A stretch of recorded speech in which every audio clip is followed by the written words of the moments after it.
aibu kuongelea, si ndio?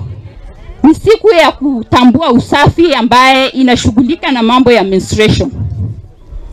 Na sisi kama jamii ambaye tunaishi sehemu hii, wengi wetu tukiwa wafugaji, mara nyingi tunasikia aibu. Tunasikia aibu kuongea kuhusu mambo ya menstruation.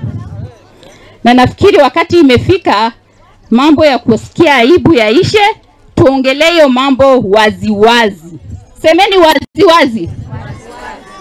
Kama watoto wetu wanaongelea hiyo maneno hapa wazi wazi, sisi wazazi je?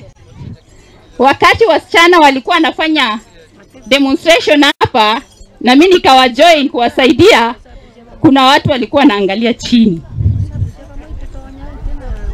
Ukiona uangalie chini, haujui challenge wasichana wanapitia katika shule kwa sababu ya haya mambo. Tunataka kuongelea waziwazi ndio watoto wetu wasianze kuona aibu katika hiyo jambo. Maumbile ya Mungu, mpango ya Mungu haina nini? Aibu. Aibu itakuja wakati sisi tunakosa kufanya jukumu yetu kama wazazi, kama walimu, kuhakikisha wamepata usafi ambaye kiongozi. Hiyo ni kutukana Mwenyezi Mungu, kwa sababu ni yeye amemweka kwa hiyo wakati.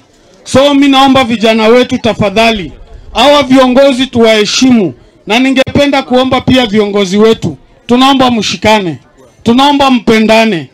Hizi vita tunaona kwa social media hazitatusaidia, na pia ningependa kutuma ujumbe ifikie rais wetu. Hii uongozi mlipata kwa shida sana na kwa maombi. Maombi sana sana ndio iliweka kwa viti. Hatutaki kuona ile vita ambayo tuliona ya Uhuru na Ruto.